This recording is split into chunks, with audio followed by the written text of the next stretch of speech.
Hi, everybody. Hello, Broadway Arts community. Welcome to our Tea for Two chat with the one and only Dominic Kelley, who I have the great privilege of not only being a colleague of mine, but also a friend. He's in our little broadcast waiting room area, which I think is so official. So I can just give you guys a quick little introduction for those of you who don't know who BAC are, what we do, and a little bit about our Tea for Two chats. We are, myself and my co-founder and best friend, Chrissy Whitehead, started this program in 2017, and it started off as just a summer program. And now we have a full online program. We do private coachings. We also offer a mentorship program, which is a very tailored to you experience that takes you through really focusing on your process and on who you are as an artist. We do expert series classes where we bring in people like Wayne Salento, Marcia Milgram Dodge, our community of experts to share their knowledge. And we are about to launch an online course coming up here in the spring. So that's kind of what we do, but really who we are, which will lead into what these Tea for Two chats are. Who we are two passionate educators who have been there, who have had full-fledged careers, who are still in the midst of auditioning and having our careers. But we are passionate about passing on what we have learned, and we are passionate teachers and educators. And part of why we started the Tea for Two chats is because we wanted to really highlight our community and give space to those amazing people and our colleagues a chance to share their journeys, their wisdom in a very dressing room style, pick up your coffee mug, chat about their process. This is my coffee mug, and Dom hopefully will have his. If he doesn't, now's his chance to go grab it. But a chance to really share their journeys, and not just so much about their resumes, but about all the stuff in between.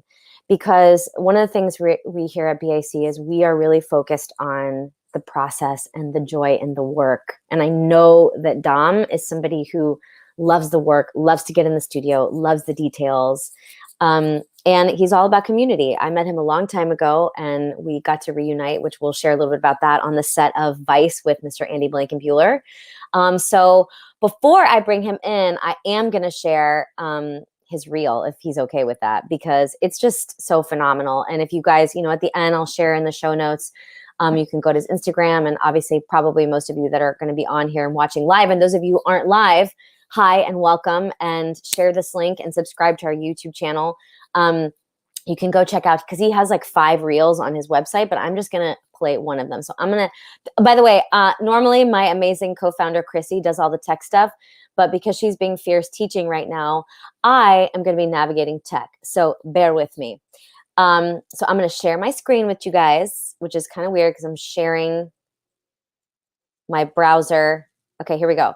So I'm going to play with you guys Dominique Kelley's choreography reel, and it does have a little bit surprise of him dancing at the end. Okay.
Work.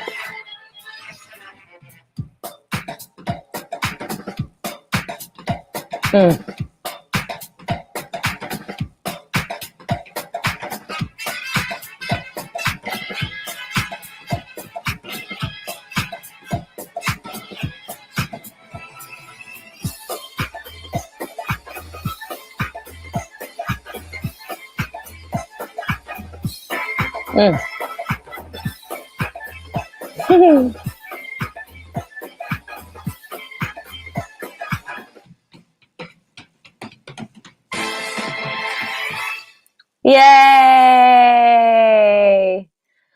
So, okay, now I have to stop sharing.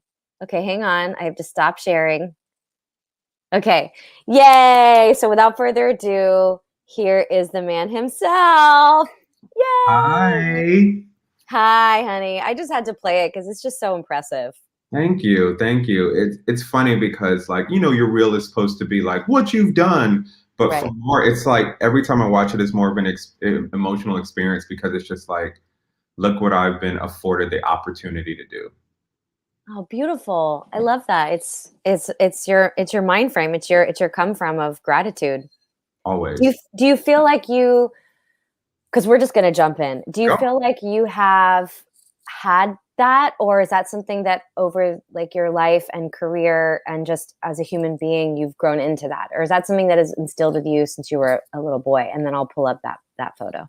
Oh gosh. Well, I've always been in gratitude mode. I mean, just in general, I think that's the best place to be in. But also the mode I've been in was I want more, I want more, I want more. Mhm. And sometimes that could be seen as like jaded or over it. And it's just like, no, I want more. I want to push myself. I want to push the people around me. I feel like we should all be operating on our highest frequency and at the highest level, you know. So Amen. so at the end of the day, I think my gratitude is in my drive. I love that. Yes, gratitude is in your drive. That is Yeah. that is a quote. Um, yeah, I relate to you on that, because when you feel grateful for those opportunities and you have that drive, it feels like there more things start to come to you, and that momentum, and you trust it. You trust that the momentum, even in the quieter times, you trust that it's going to still be there because you're doing your inner work. Yeah, because instead of like, I think I can, it's like, I know I will, I know I will. And it's a Yes. different way to approach it. Yes. Ugh, you're amazing. Okay, so we're gonna start at the beginning, and I'm gonna go back into my tech mode. Go for it. Um, so I'm gonna share a very beautiful, adorable photo of Dominic. Okay, so tell us about. Okay, this is just, you're like in a little helicopter. It must be your birthday. But we want to hear. We bring in these childhood photos, and thank you for indulging us in our request, because we want to hear about what got you inspired to start dancing the arts, like your life. So start there, and if you can, tell us a little bit about this photo. Sure. Well, definitely a birthday party. I mean, Oh my gosh! clearly I was living my life and I was one of those little kids that always enjoyed jumping in the rides. But if the Yeah. ride went a little too wild, I'd be like, okay, I think I'm good. I'm you know. Right. But yeah, little Dominique got inspired by his mother teaching him all the hippest, coolest dances Oh, because really? my mother was an educator and she worked not only with elementary school, but she did high school. She taught music. She taught for special needs. So Wow. she basically like the electric slide, um, the butterfly, like a whole bunch of those dances. She was the first one who taught me what they were, so we can do them in the house. So she Uh, wasn't like a dance teacher, though. She was teaching you just like how to move your body. Yeah, Okay. yeah.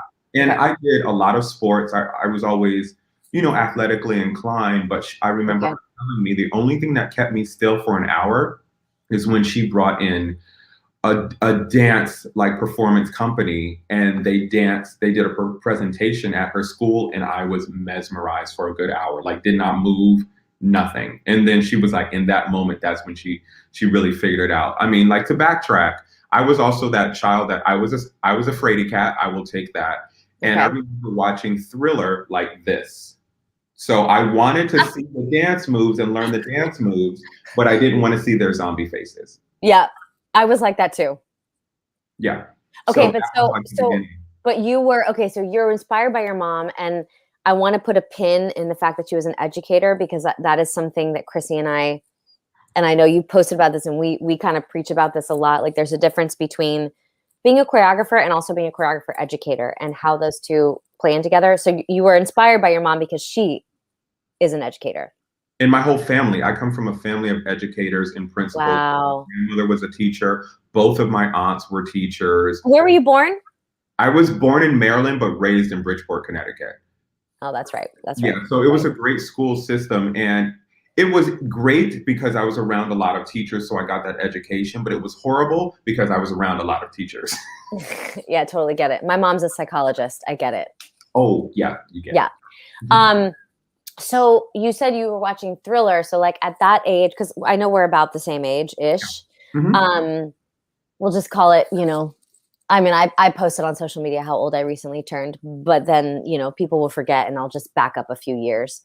That's fine. You're only as old know, as the age as you play. Exactly. So, so what inspired you then to like start watching Michael Jackson? Just because it was Michael Jackson. I mean, I watched him too, but like, was there something that drew you to him? Because also he was a man of color and he was a superstar and you were like, okay, I see myself in him a little bit. Like, how about that? Like as a kid? I would love to have a flowery answer like that, but not Right. at all. I wasn't necessarily drawn to him Okay. as an artist or even a vocalist, really. It's because he always hired a lot of dancers and there was always dance in the mix. And not only that, it was the groove, it was the vibe, it was, you know what I mean? Like the bravado, the production value of it all. And it's just because he kept churning out dance films, like not only just music videos, but dance films. So for somebody like me who was watching that, and not only that, remember back in the day, they did wides, they did extended cuts, they didn't pop up. So for somebody like me at home who's wanting to learn it, oh my gosh, it was just easy to follow through, like front to back. Yeah. Yeah, of course. That's what made me want to do it. Is it so? It is just like being able to watch all those dances. When did you start taking dance then? Like, when did that become actually a part of your life? I started taking dance at 9. And Okay. I took my first class and hated it. And for anybody out there who knows, like my mother brought me in May or June. That's recital time. So everybody knew all the terminology, they knew the dance steps, and I knew nothing. Oh, poor. I'm one of those people that like to go into situations not really knowing things. So I was like, not doing it. But then later on in September, I went back to my mother and I was like, I think I'm ready. And she was like, okay. And I've been with it ever since. Wow. And did you just go to like a local dance studio? Yep. A couple of Dolly Dinkles, like from age 9 to about 12, I was going to like 3 or 4 dance studios a week. Did you start with tap? I started with tap and jazz. Yeah, that was the first. And I started off in the beginner class. And by the end of the year, I was in all the advanced classes because I like to go home and do the research and do the work. Like I was practicing how to do fouette turns. I was practicing leaps. I was practicing all those things because I would watch. And that's how most of my knowledge was. You know, when people say like TV is bad for you, TV was good for me because that's how I learned a lot of it. And that was pre-YouTube, so you were really doing your research. Because imagine now, kids these days, the access is so easy. Which is great because that's the only thing we can wish for, to have for the younger generation to have things that we never had. Yeah, of course. And your family was like encouraging of you dancing, even though you were a boy. Like how was that? I mean, boys are dancers too. You know, how was that with your? With family, I don't. You know, you can empathize with a lot of things, but I don't know what it feels like to not be supported. Wow. At all. And I remember at 9, I was like doing these moves in the mirror, and I was like, "Hey, mommy, I want to be a stripper," and she said, okay, well, just be the best stripper you can be, sweetheart. Wow. Not knowing that growing up, I would get paid more money to keep my clothes on than to take them off. There you go. But I was always fully supported. Like if you think about the sacrifices that our families have made for us to do well and succeed, and how much these cost in recitals and competitions and shoes and all those things. That's why I tell people, and I tell myself, I need to act expensive because the money that was invested in me, you can't calculate it. Oh yeah, amen to that. I totally agree with you on that. You know, so I'm happy. What were we gonna say? Sorry. I was just saying, when you say I need to act expensive, that's hilarious. I like that because of everything that was invested in you. Yeah, so Yeah. much. And again, like I'm glad I had the fortified family and support because in those moments when I would go out into the world and be bullied or harassed or any of those Mm, things, then I could always come back to not yeah. only my family but my dance family to be like, wait, Mhm. you're killing it. I don't know what you're talking about. Wow. Okay, so let's talk a little bit about that when going out into the world and if you're open to talking about being bullied and harassed and what that just what was that about and what was that like and you know. It was honestly absolutely horrible. When people say it's like a rite of passage, I understand why, but it shouldn't have to be. Mm, It was very interesting too because like I was the one who can play double dutch, do the hand games with all the the girls in that moment and like be chilling with them and talking about all the new dance steps. But I also played football and basketball pretty well, so I right. wasn't chosen last. So for me, I just love to be active and hang out with a whole bunch of people. Um, and then when it came to dancing, you hit a certain age when everybody starts sectioning off. And Yeah, yeah, yeah. like, wait, what's happening? All my friends aren't my friends anymore because I dance. Right, And I was like, I just happen right. to be more athletic than you are. I couldn't wrap my brain around that concept of all of a sudden I don't have friends anymore because I wear tights in ballet class. Wow. You wear tights when you play football. Right. And not only was it bad in school, I mean, like, I had family friends who went to my school and they bullied me also. So I was catching it from all ends. But ironically, remember, I was telling you that I had a family of teachers. A lot of them just never knew because I did well in school. I had friends. And it's funny that, like, going through that, you feel like you're really alone. And that's why in moments Yeah. reach out to a lot of kids and be like, you're not alone. And instead of trying to say it gets better, you say, embrace it, lean into it, because it's going to be great fodder for your art later. Yeah. Whatever you need, I will be your ally. I would be there to stand up for you, whatever you need, because it's bad. It's bad all the way around. And I'm happy that, thank God, I left school at age 12 or 13 to become professional and do my first show, Black and Blue. Because had it not been for that and being homeschooled and being able to travel the world, I don't know what kind of I would still be holding on to. Wow. Okay. There's just there's so much to unpack in that. Yeah. So one question from that, and then I want to go to Black and Blue in the start of your professional career. But what do you feel just like having experience? And were you like, was this bullying just verbal and physical? Like, did people try to kick your butt? Like, was this? All the time. And the Wow. problem is, because I even talk about it with my mother, we had a guidance counselor who I did not know was queer. And he would sit there and watch it. Like he, Wow. and then not only that, a friend of mine who now is the like head coordinator for the Pride Parade in New York City. We were like commiserating, and he was saying, Mm.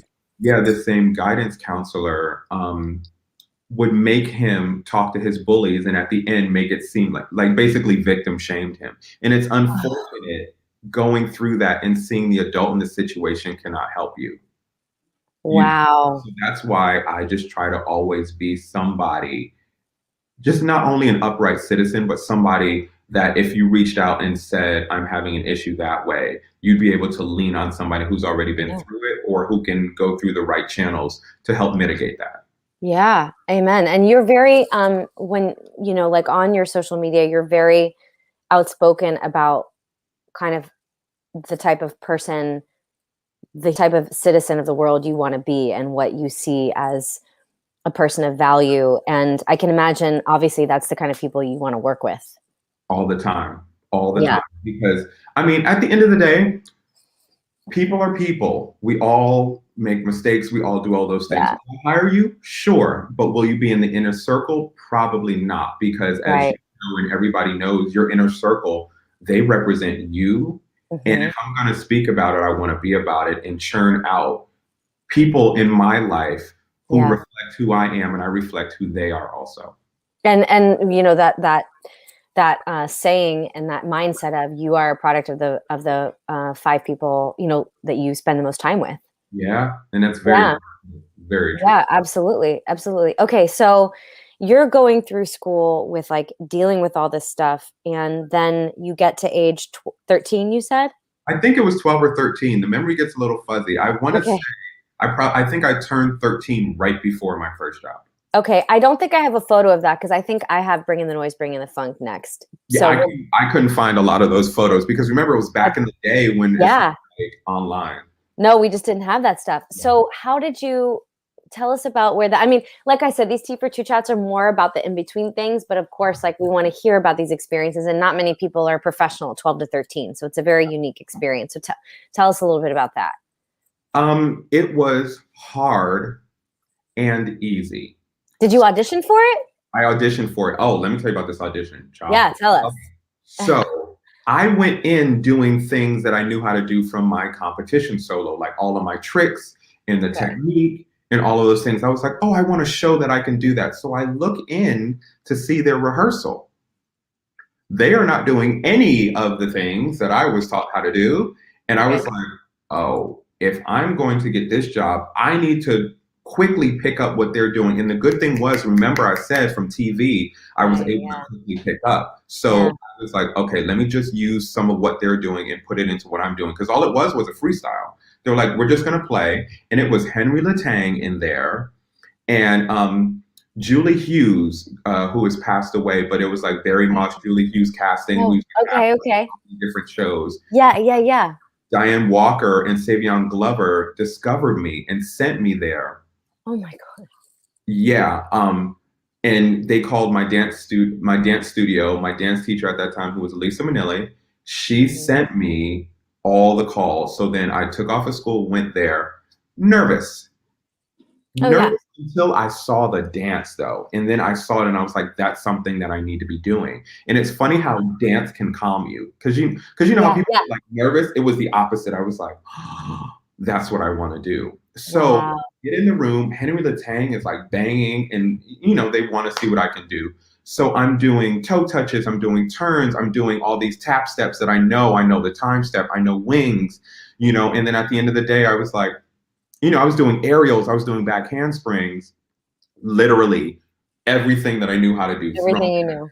And the good thing was, like, I guess I had the confidence to do that. Because, when you're a child, you're just, there's nothing to stop or filter you. What you're going to do, what you're going to do. Yeah. And I wish that me still had all of that confidence to be like, it's just going to be this. But anyway, yeah. And then they were like, can you wait outside, please? And I was like, sure. And I went to my mother. She was like, how'd you do? And I was like, I had fun. Like, it was awesome. Fun. I'm one of those people that, like, give me an audience or a spotlight and a hat. Watch out. Yes. Even audition room. I'm one of those crazy people that love auditioning. So, I'm waiting outside. They're having a talk. And I'm just like, oh, I'm in New York City. What's going to happen? When your brain starts going like, what can this be? And they offered me the job right then and there. Wow. That is just so insane. So I walked out knowing I had a job, that I was leaving. The good thing is my father got laid off of his job like less than a month before I got this audition. So he went to Europe with me because it was a European tour. And then my mother set up everything for me leaving school. Wow. Okay. So you're like 13 years old, going to Europe with your dad on tour with this show. And I'm one of the stars of the show. I was the youngest person. I had no understudy, first time going to Europe. And it was just, I was on the poster. Yeah, I was on the poster of the show. Oh man, I wish we could find a photo of that. I'll find one and send it in, maybe. Okay. Yeah, and we'll post it on our story or something. Yeah. Wow, that must have been, I mean, not only just the experience of the audition, but then just the experience of being surrounded by other artists and being in Europe and just that exposure at such an early age. Like, do you feel like that had such an impact on you later? Oh, of course. I mean, not only that, just the way that I see art, also low-key the way that I see nudity. Because formative years in Europe is a whole different vibe. Like I still make my 7 with the little cross. Yeah. Because like some of my formative years were in Europe. How long did you tour? For a year and a half. Wow. Yeah, and it was on and off. Like we went to, Okay. I was in Amsterdam, Hamburg, Munich, and Berlin, Germany, Zurich, Switzerland, Paris, France. We ended in. Yeah, so it was nice to just be gone. Now the hard part about that was I was still in school, so I was doing homeschooling. Oh my gosh, yeah. And that was before homeschooling was like a thing. Yes, Yeah, so exactly. that was like, yeah. And that's like what, early 90s-ish?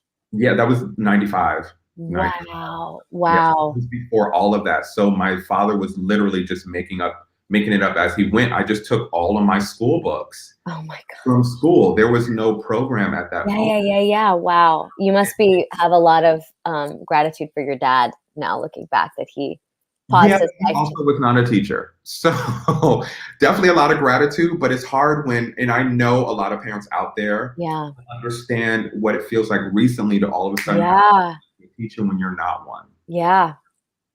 Wait, he Yeah, was a teacher, you just said. he was not a Oh, teacher. he was not, but your My mom mother was. was. Yeah, It was like, oops, wrong parent. exactly, exactly. Wow.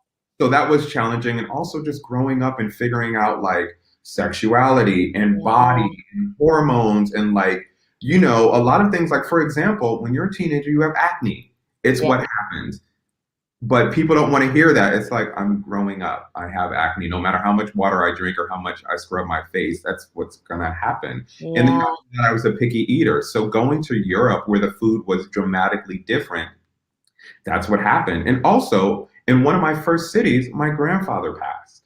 Oh my gosh. So I couldn't even fly back to see him or say goodbye for the last time because I was performing in Europe. And again, I had no understudy. I couldn't fly. I was in the middle of everything. Oh my gosh. Wow. Wow. And was this your dad's dad or your mom's dad? My mother's dad, who I was really Okay. close to. Oh man. Well, at least he knew you were doing your thing. Oh my gosh, yeah. Yeah. He must have been so proud of you. And then not only that, too, like I look the most like him. So anytime Mm, I look in the mirror, I automatically see him anyway. that's beautiful. I was very close to my maternal grandfather too, my abuelo, very, very close to him. He died in 2005 when I was in the middle of doing Sweet Charity on Broadway. But at that time, I was like, I'm taking a personal day. I'm out. Like I had to be there. But yeah, I mean, and it's oh my gosh. Okay, so you're in Europe and you do this tour.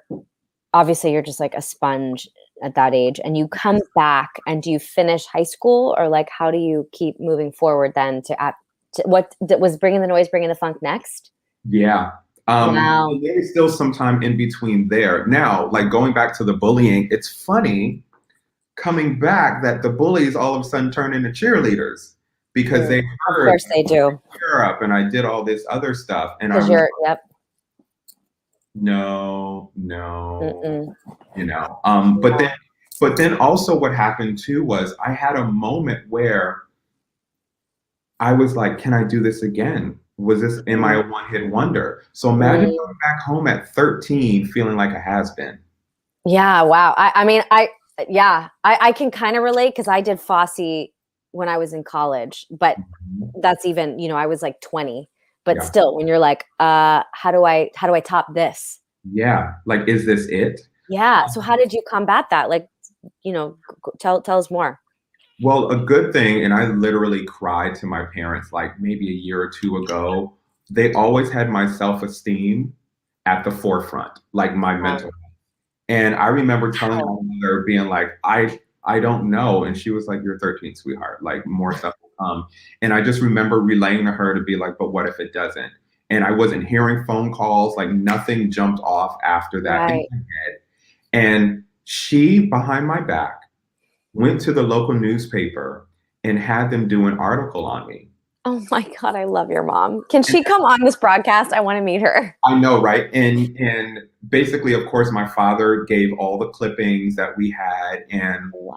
it just boosted me to be like, yes, I can do it. And it's not that I needed validation, but in that moment, she knew. She was like, people are going to know about all the good things my baby did. Oh, Now, again, remember back in that day, it wasn't about social media or any of yeah. that other stuff. So then I get a call to do Funk University. What is Funk University, you ask? The public theater put together a group of people to train us in the style of noise funk. Wow, so cool. So I go there at 14. I Wow. walk in, they're like, oh, we didn't know you were that young. You might be too young to do this. Again, I was like, no, I'm not. So I had on my little Gore-Tex boots and I'm like trading with everybody. I'm improvising. Yes. Literally after that moment, they were like, you just proved you're supposed to be here. Wow. I did that and I was in New York City training, I think for like 3 months, maybe a little bit more. Wow. At the end of that training period, we all auditioned for Savion. Wow. And he already knew you. Yeah. Right? Yeah. Yeah, for the most part, but then Yeah. from 12 to 14, things change because we know that we've seen children change, like whether they get better or worse or still want to. Yeah, of course. So then by that point, after that, I was 15. And then I found out I got noise funk. But in that process, they don't assign you roles. You just go in and learn everything. Really? Yeah. But what they told me was because I was so young, I would not be a principal. Okay. Can you see the screen? Yeah. There he is. Oh, hold on. I don't see the screen. Oh, you don't? Yeah. Okay, wait. Let me click it back to here. All right. right. Yep. Next to Jimmy Tate. Look, Jimmy Tate. Okay, so you were not a principal at that point. I've got this one too. No. So at the end of the rehearsal process, they made me a principal. Wow. Oh, they did. Look at you. So what role is that? That was originated by Bakari Wilder. Oh my God, I love Bakari. Yeah, which was, he did Uncle Huckabuck, Lynching Blues, yep. The Businessman in Taxi, and that was the role I did. And I think I was the youngest one who did that role. Wow, look at that, March 98 in the Los Angeles Quick Guide. Look at that shot. And you said that was Jimmy Tate? Yeah, Jimmy Tate. And then was that from the inside of it? Yeah. This was a different one because by that point, Jimmy Tate ended up doing another role. See, a lot of people switch roles and some people alternated roles because the show was so hard, but I stayed in my role. Wow. And they did misspell your name wrong here. Kelley. Yeah. I mean, yeah. Your lifelong journey of trying to get people to add that E in, right? Yep. Okay, well, we won't get to that. All right. So, okay, you got to tell us, like, I mean, I kind of used to be a tapper, like back in the day. It wasn't my passion though, but there was something about tap that I felt like I could get into a zone more than like ballet. Yeah. I was more of a ballerina, but like something about tap, you just get into a zone. And I met Savion. I took a class from him once, and I remember being like, this man is like channeling something from another place. Yeah. Like, what was that experience like of being and learning from his crew and him, like being in the show? Like, just talk a little bit about that. Well, the thing was, by that point, I had Derek Grant who taught me. Savion didn't have anything to do with the production, which I think was probably an issue. Or probably what probably should have, right? But Derek Grant was my end all be all. I still use his steps. He is one of my favorite tap dancers and performers. Like how Savion is a living repository of the people that gave him steps and gave him knowledge. That's the same way I am with like Bunny Briggs, Henry Latang, Dormisha Sumbry Edwards, Derek Grant, like the people that I was around. So in that respect, I was pretty much following his career low-key. He did Black and Blue in the 80s before I even did it.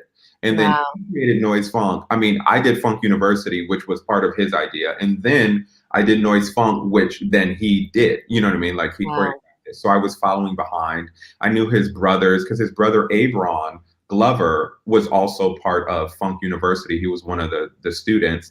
And I knew his mother. I knew his brother. We were just the tap community was a family and wasn't as fragmented back then.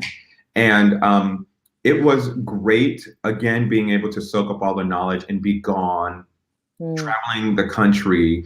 So you were in high school. Were you doing homeschool again for high school? Yeah, but this time now we had a homeschooling course. So it made Okay. it a little bit easier. But again, we had a TV with a VCR. Remember, we're in the 90s. So it was a Yeah, TV yeah, yeah. VCR and then like all these books that we had to travel with and keep sending in to be graded. Yeah. And was your mom with you on that one, or your dad again? So my father, because my mother was with my Okay. sister. I have a younger Okay. sister, and she was still working as a teacher and a principal. Wow. Yeah. Oh my gosh. That must have been, I mean, and so you were touring the States mostly, or did you go out of the country too? We went to Canada, but I Okay. forgot what happened. Something happened where we had to shut down the tour. I don't remember what Was it 9/11? no. No, Okay, I okay. was in Because I college. was on tour doing 9/11. Okay. No, this was like 98, 99. So there Right, was 98. something that happened Okay. then that happened in Canada that shut us down for a little bit. And I don't remember what it was, but it was something big enough that we were like, okay, so no more Canada. But yeah, it was a US tour and it was great because I got to see what colleges I wanted to go to. Nice. I got to go to all the zoos because when I went to college, I was originally animal science. So I got to see where I wanted to go. And not Wow. only that, like meeting friends, like basically just a tour of the country in the Wow. best way possible. We were doing outreach, we were doing publicity. I was doing like Jay Leno, Teen Summit, Vibe with Sinbad. Like you name it, we were the zeitgeist. You know what I mean? Like we I were. probably saw your tour because, well, I don't know. I saw it with Bakari. But, You but, but didn't see me. no, I didn't. Okay. Yeah, Bakari did. We were never in the same room. You were. Oh, okay. Okay. Yeah. I'm pretty sure I saw it with him in Tampa, but wow. If you saw it in So, Tampa, when did you see it in Tampa?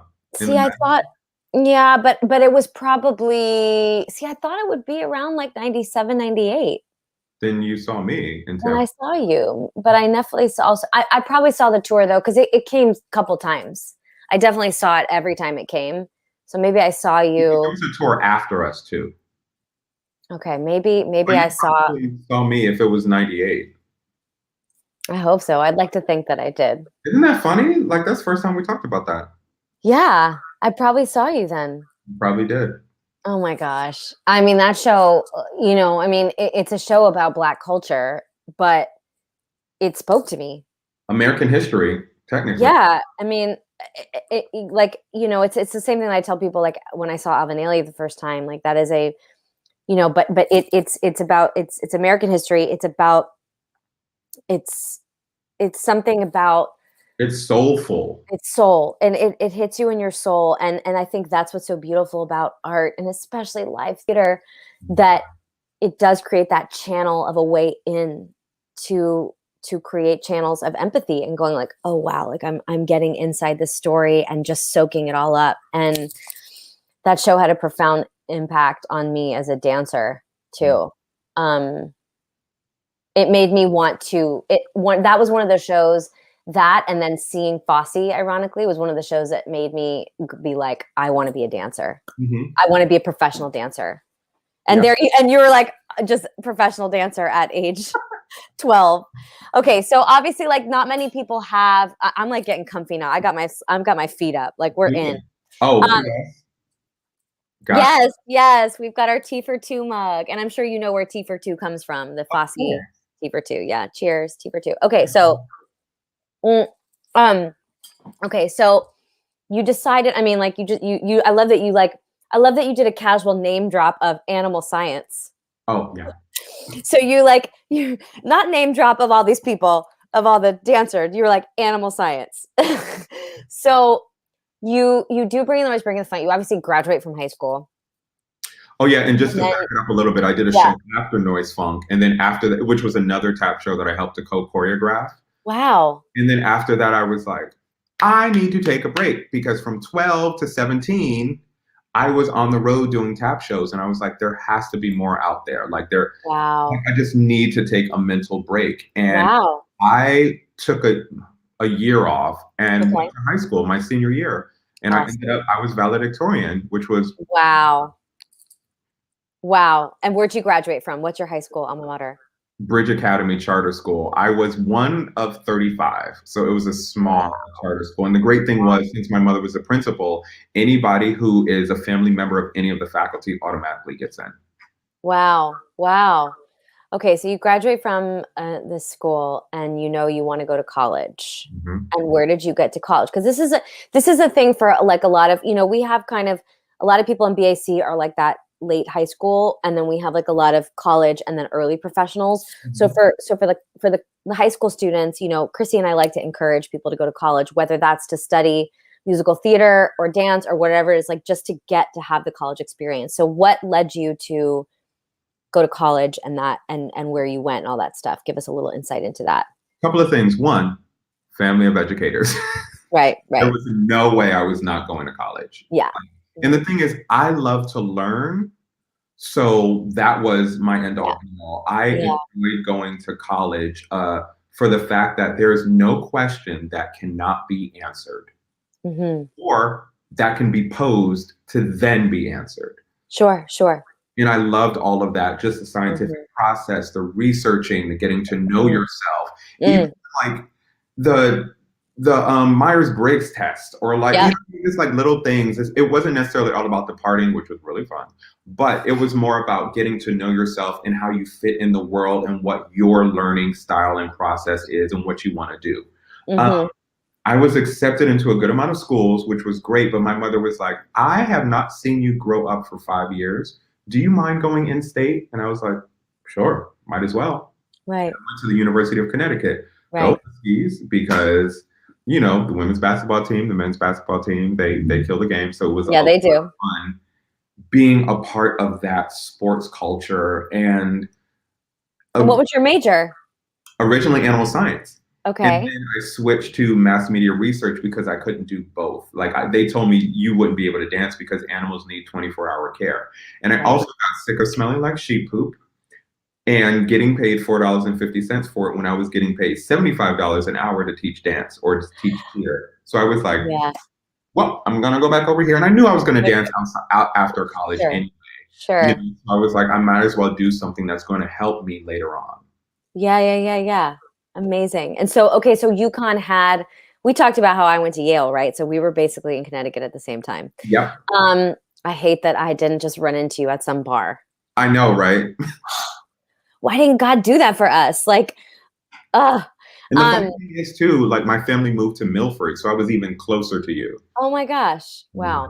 Okay, so you're like UConn had enough of a, because I think that's also a question that a lot of what we run into a lot of people, and I'm sure you guide people in this way. Like we have some people who students who are like, I'm not sure I necessarily like want to go the full BFA route. Like I kind of want the college experience. And I always encourage people, if that's what you feel, you should lean into that, because you can still, especially now, you can have such great training. Just you don't have to do that in college. So were you in a BFA, or was it like, what was it? The structure of it? Well, I didn't do anything dance related in college, really. Okay, it was just it was the mass media, and then Yeah.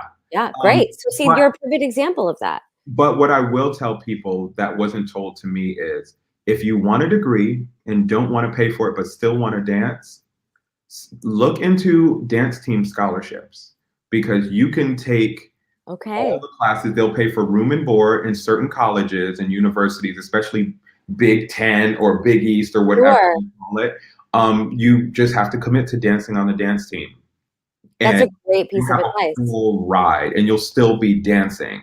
Wow, right. Okay. And it's right, and it's like probably a little bit more manageable than like if you're trying to play basketball or like a crazy a big sport at a Yeah, school like that. yeah, and then not Right. only that, for me, I just was afraid I was going to get burnt out in college, like so many, Yeah. dance, dance, dance, dance, dance, dance, dance. And I was like, but what about the other stuff? I love the other stuff. I love science and math. I loved history. I love, Yeah. learning that way. That if I had to just do dance, which I just did, and remember, I took a break. I was like, I need to Yeah. take a break.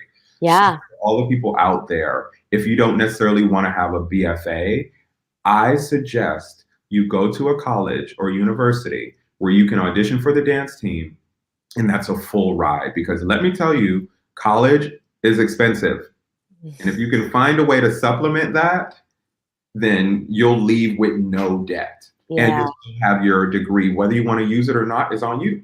Right, right. That's such good advice. I'm so glad that we touched upon that. Okay. Wow. I feel like you and I could talk for like a good 3 hours. Okay, so you graduate from high school after kind of enriching yourself. What I love is that it seems like you just had a natural sense of knowing yourself and even balance, like understanding balance at such a young age, which is I think very rare. I think that's something that I continue to struggle for, and especially now being a mom, like now rebalancing everything. But so what then? So you leave, because I want to get to, like some of the people here live, I'm sure are like want to hear about your current, prospects and how you became a choreographer. Yeah. But at this point, were you teaching? You said you were teaching dance. So when you were on tour, did you also teach? Because we used to do that on Fosse. We would teach like master classes. Did you guys do that? Oh, I was teaching since Black and Blue. So I was Okay, teaching, got it. I taught my first class at 13, like for Right. real. For real. Yep. And then we were doing outreach and teaching and Yes. all these things throughout literally the whole process. And I find that that's like people who I know who are like ridiculous, who are teachers, have been teaching for a long time. And really and that starts to, so, okay, so you go to college, you graduate, and then what? Then a week before I graduated, I moved to New York City. Still graduated, but I just knew I was leaving, and went to New York City. And my first job was dancing for the New York Liberty, the women's basketball team, which is a lot of people's first jobs around the country, like dancing for women's basketball or men's basketball. I mean, It doesn't really matter. And yeah, that was my first thing, and it sustained me for a little bit. And I did my first movie that summer, Little Manhattan, which was fun. And then, ironically, I met you. I got Wicked in August of 2005, I believe. And then in that same week, I auditioned for you for Sweet Charity. That's right. It ended up getting Sweet Charity, which was really funny because I was that is so weird. Yeah. I was like, how do I do 2 of Wayne Cilento shows at the same time? I don't think that's possible. Yeah. But it was still, great. And it was nice meeting you because look, it's 21. That's 16 years of knowing each other. That's right. Mm-hmm. I remember you because this was when I became like the dance captain. And so I started running auditions, and I remember you in the audition. I don't even remember that day. So if you remember, I mean, I think we did the Frug. Mm-hmm. We did. Dun, dun, dun, dun, dun. Oh, yeah. So, because I think we were trying to replace Rhett. And then we were trying to replace Rhett. Yeah. Wow. That's just so crazy. Okay. So like, I mean, I love that you're like, you casually just get like a Broadway show. When did you start singing? Because that's another thing. Like you've been dancing, but you haven't mentioned when you started singing. And so when did that start to happen for you? Well, I never formally trained, but again, remember my mother was a music teacher and also singing in church. So like having to do any solos or do anything, like in Noise Funk, there was a little bit of singing that I had to do, but I always sang. I wasn't like soloist, riff the house down, but I knew all of, where I fit. Like I knew I was a tenor at that point, and I knew the notes. I learned how to play piano and violin when I was younger, and I was like a drummer in my school band, so I knew music. Sure. But yeah, I didn't have voice lessons because my mother was there. So it was like, it was kind of built in voice lessons and singing in church. So by the time I had to audition for anything that was like musical theater where I had to sing, I was like, oh, I'm just going to sing Lean on Me. And let me tell you. I was going to say, what you were like, I'll just sing this. I love that. Just like, I'm going to sing this. It was either What I Did for Love or Lean on Me. I've never had to choose any other song my whole career. I still use those 2 songs. So which one did you use to audition for Wicked? For Wicked was Lean on Me. For Sweet Charity was What I Did for Love. That makes sense. Yeah. That makes sense. Oh my God. And obviously then you must have sung the Big Daddy stuff. No, I didn't at all. No, it was just given to me. And I was like, well, I guess they figured if I could sing.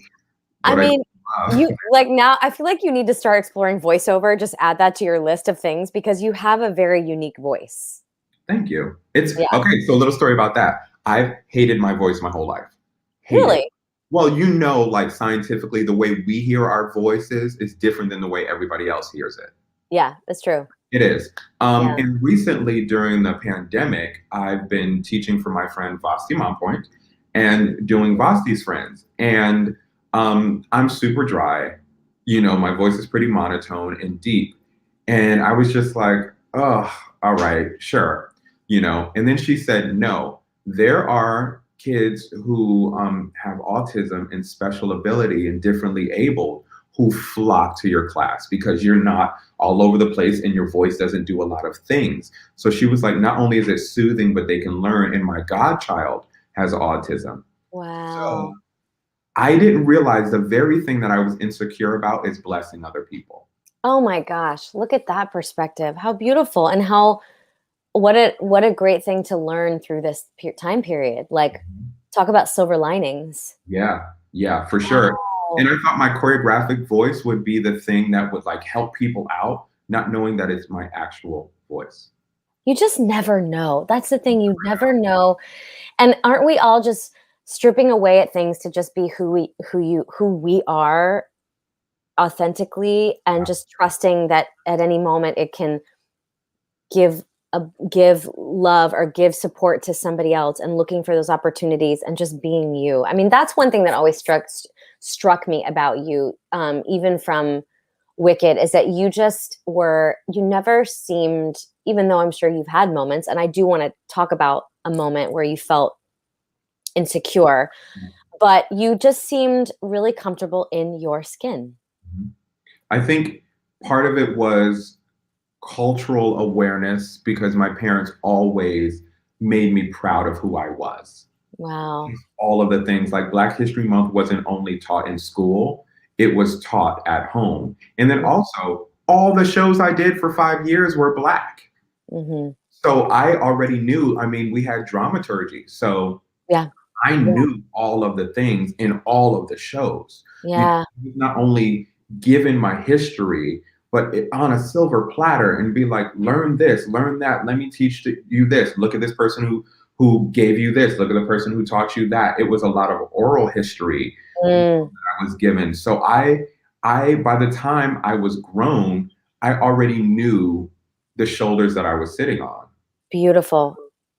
So I would walk into any room and be like, because the good thing is this, not only you, but a whole bunch of people don't necessarily know how far my background goes in the industry, which is great. It's not that you have to like really say all the things you've done. So when I was older, walking into rooms, I already knew what I went through and what I had. Sure. Yeah. To share, not to impress, but to share. To share. But I mean, that's the thing. It's like, as an educator, you are doing everything you can to truly pass on and guide the younger generation. I mean, that's what it is. And it sounds to me like in your family, just that was a way of being. That was a mode of how you guys operate as a family, passing it on. A love language. It's like learning was a love language. That's just so beautiful. Oh my gosh. Okay, so like you're doing Wicked, Sweet Charity, like you're on Broadway. When did you, because like I can't even believe it's already 12:54. Like I just don't even understand how this time has gone. So when did you know you wanted to parlay this passing it on into choreography? Well, a little story, even with the WNBA, I wasn't a fan of our choreography. Okay. I was just like, this could be better. And I remember telling the director, being like, can we do something else? And she was like, oh. She was like, well, what would you do? And I was like, probably a this and a this and a this and a that, just making it up. Literally just making it up. Yeah. And then she was like, all right, well, put together a routine and let me see what you got. So I was like, I'm going to go off. Okay, great. I'm going to show it on us. And then I love that she saw the dance and was like, oh, okay. And she brought me back to teach the dance for the Nick City dancers and, make it a little more girly as opposed to co-ed. Did that. I ended up being with Nick City dancers as like one of their main choreographers for a while, I was a year. And then she brought me to, at that point, the New Jersey Nets and then the Brooklyn Nets. And then like later on in life, she brought me with the clippers. So I even knew then that that's what I wanted to do. It was always a side hustle because I like Sure. nice things. So it was a nice little side hustle and just make bank and not think about it. You know, it kept me going in New York. Back Yeah. then was choreography. So I've always had the inclination to do it. But then Wow. what made me really want to do it is just the title. I hold choreographers in such high regard and high Yeah. esteem that it was Yeah. weird to call myself a choreographer then, even though that's what I was doing. You know, and it's Yeah. interesting now that technically, if you have movement and put it on other people or even just yourself, you are technically a choreographer. But it Yeah. just held so much weight because we've worked with Broadway choreographers. One of the first movies I worked on was with Pat Birch, who choreographed. Wow. Then the next Wow. movie I did was The Producers with Susan Stroman. Which Chrissy did too. You know, so Yeah. but you know what's really fun? It's like that's how I thought of choreographers as Yeah. opposed to then when I started doing stuff, people are like, oh no, you're a choreographer. Like when the greats start saying you're a choreographer, Yeah. not that you need that validation, but then I was like, oh, I guess I'm a choreographer because to me it Yeah. just seemed like I was putting together what freestyle I would do and just tailor it to other people.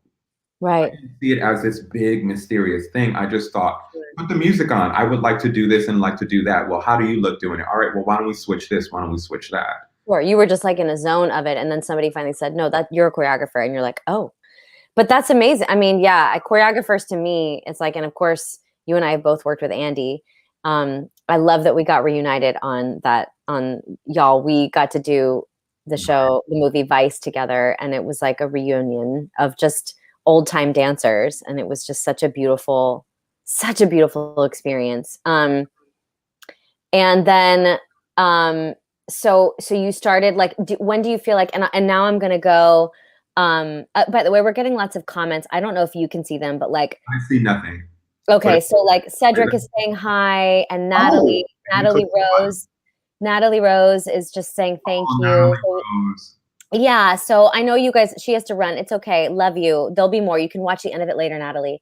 If you guys have questions, type them in because we're going to wrap up in the next 10 minutes. But I want to get to just sharing some of the other photos that you shared, and you can maybe kind of go through like in a trial, but in a fast sort of tell us what they were resume thing. So tell us about that. So this is when I was working with FKA Twigs. I was her tap choreographer, and Mama loves to train, and it was great to really train her and put it right on the stage. So she will forever be one of my favorites. Amazing. By the way, you're also so handsome too. It's kind of insane. Thank you. Who is this? This is Kayla Radomski, who was my assistant for Masked Singer. Masked Singer was the hardest choreography job I've ever done in my life. Wow. And that there was a clip of that on your reel. Yes, it was so stressful. More stressful than working with the divas, which was really funny for me. Wow. And why was it stressful? There is a lot of checks and balances. And also remember, somebody's in a mask who's a celebrity who might not be used to doing all the things. So you have to make sure they don't fall off the stage, and things are changing constantly. And there's a short period of time to rehearse and make them great. So it really moves. Stressful. Yeah. Okay. And there's you and Meryl. Tell us what this was. Yeah, so I was Meryl's dance coach for the prom. So before we really went into production, we did ballet bars, we did some Fosse movement, we did some body work, and we just got into the mindset, and it was great because we became friends. Like, what is she like? She is like your favorite person. Every time I finished with her, I called my mother and I was like, it's like being in the room with you. It's just so familiar. And Mama, she turns off her phone. She is present. Wow. She gets better. She is flexible. She's one of my favorites of all time. Oh my gosh. And were you doing this in LA? In LA, yeah. Okay. In person then, obviously. This is all pre-pandemic, obviously. Yeah, this was pre-pandemic, exactly. Right. Oh, that must have been incredible spirit. And who's to your left here with the arm up? Jack Temple. Okay, that's what I thought. And then who's the diva back here in the gold hat? I have no idea. I think she was background that day. Oh, okay. Yeah. All right. Okay, fierce. Okay, and this is you and Jenna Dewan. Yeah, I was like, Yeah, flirty dancing. And it was great because right before I worked with her, or right after, right before I worked with her, I worked with Janet. So we had a lot of good Janet talk because she was on tour with Janet. Oh wow, I can't handle that you worked with Janet Jackson. Like I can't. I just can't. This is you and Mariah. Obviously, that must have been an amazing experience choreographing her show. Oh, it was so great. And the funny thing is that you brought up Vice because that was when I was working with her. That's when I first started working with her at that time. Oh, okay. Okay. And you ended up choreographing her her Christmas show and her Vegas show? Yes, I helped with Brian Tanaka. I worked on her Christmas show for about 3 years, and then I worked on two different iterations of her residency. I also helped to choreograph for her AMAs, and I just did all alone Mariah Carey's Magical Christmas Special. Oh So if my you gosh. haven't checked it out yet, check it out. That is all musical theater movement on screen for the world to see. Okay, and where can we check that out? I think it's Apple TV, Apple Okay, Plus. Apple TV. Okay, great, great. Apple Plus. Okay, and now I know you wanted to talk about your experience with Oklahoma, so this will be a good time to do that because this is the cast, right, and crew.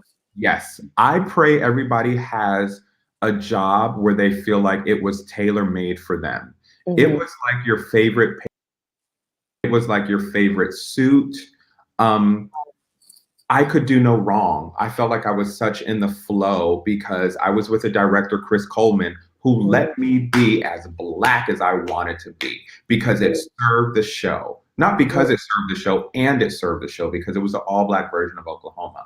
And Wow, it was you made great. history. You were making history. Yeah, and it was wonderful because I worked with Susan Stroman a couple of times, so I got to call her and ask how her experiences were, and Wow. because I couldn't use her dance arrangements, it was great to then have to make up my own dance arrangements Wow.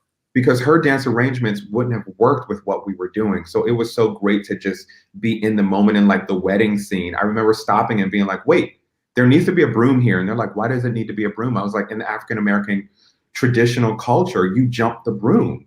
That's what Right. I've sweet seen that. old. Yeah. And there, Yeah. so any little thing that I can add in, it was not Wow. wrong because it was of the period and of the culture. Wow. So you really got to be your own. Can you see the screen now? No. No? Okay, wait. I'm there Yes. we go. Mhm. You really got to have your own expression in this iteration of it. I'm just I wish I could have seen. Is there a way we can see it? Does it live online? Well, it doesn't, but hopefully in the future that people will be able to see it on TV. I think there's still negotiations happening, so maybe Mm, fingers crossed we'll be able mhm. to see Okay. I mean, it's only a matter of time before you choreograph your Broadway show too, Dominic. It's gonna it. Thank happen. you. From your lips to God's Um, ears. yep. Okay, and then we have tell us about this. Camila Cabello, I choreographed her My Oh My video, and there's a lot of swing and Lindy in there, and she's such a champ. She was game for it, and it was just a wonderful experience working with um, Dave Myers, who is a genius, and he has done every music video that we all love.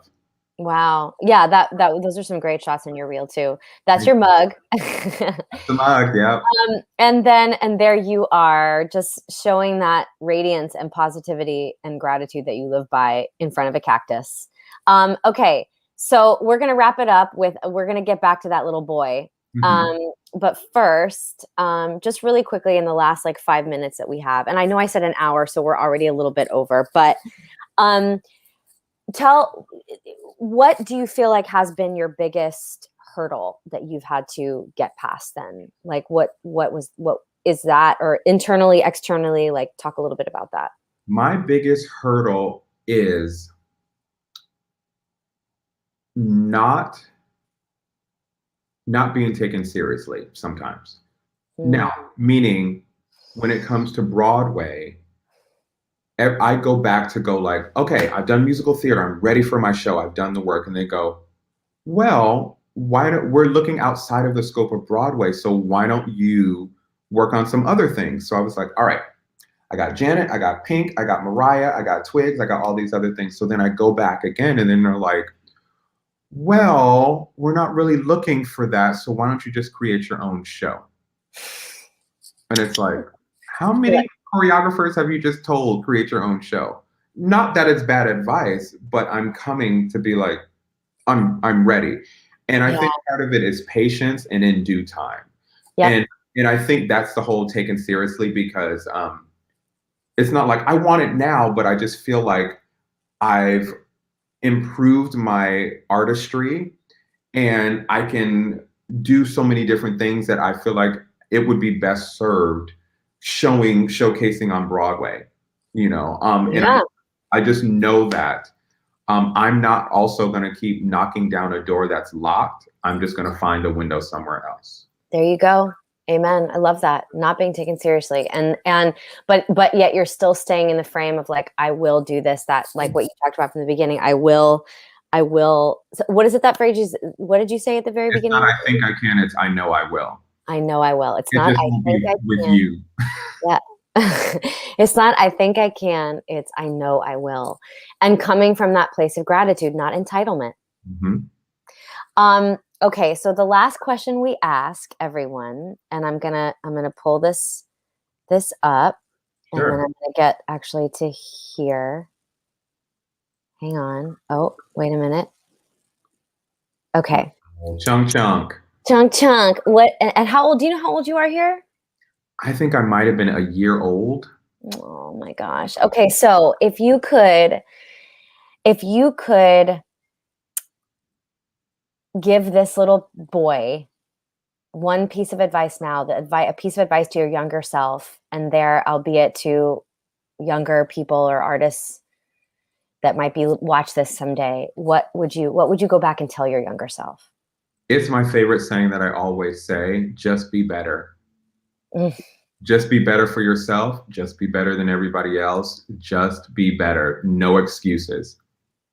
Do you know that we say that all the time at BAC? We're like, just be better. Just That's be a it. little bit better every day. Just be better. And not to, because also in that mindset, it kind of, it stops you from being so hard on yourself that you pull yourself down. Yeah. Just be better. Just a little bit. Just be better.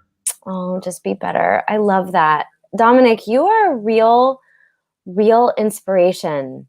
And I've always felt that way about you, and especially since we reconnected. And then when you did, by the way, you're in my choreography reel I love it. because I videotaped you doing my little Sammy Davis Jr. thing, which Yeah. and Cedric has been making my reel, and he was like, we have to use Dominic. I'm like, maybe I should ask him, but also like he'll be okay with it. You really are an inspiration, and I can't wait to be in the audience watching your Broadway show, and maybe someday performing it in a show that you choreograph, or Well, TV show or film, you never know. a TV show or film, or just being a part of I want to keep working with you, and I love that you're a passionate educator, and all the things that you shared about your mindset. It's been such a so here's our little tea for two. A little cheers to you. Cheers, friend. Cheers. Thank you so much for sharing your time and your wisdom and your expertise. You're wise beyond your years. Thank you. Taylor and I thank you. Look at, yes, you better, Taylor. Wait, I don't think I finished. Did I fit? Oh, I did. I finished all that. I was like, I want to make sure I went through all the photos that you sent us. So if those of you who are watching, you can follow Dominic on Instagram at Dominic E. Kelley. Dom Kelley, Domkelley. Yeah, I'm going to post it right here. Domkelley at Dom Kelley. And then your website is, I'm going to post that in the comments. Domkelly.com. I'm going to post it right here. This is the link straight to the reels, but you guys can fish around. And then, are you teaching anywhere anytime soon?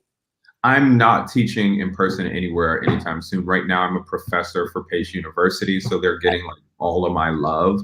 Right. But look out soon, I'm on T. Millie's or CLI, and there's some other ones. Like sometimes I teach for BDC, which will be coming up soon. But I don't have an in-person class yet, so just stay tuned to social media, and you'll see it. You'll see. All right. Thank you so much, love. Thank you. So good to see you. I hope to see your face. I hope to see your face in person soon. I miss you. I miss you too. Have a great day. Thank you. Bye. Bye. All right. Bye, everybody. This will be live So just subscribe and watch and share because everybody needs to see this. Bye, honey. Bye.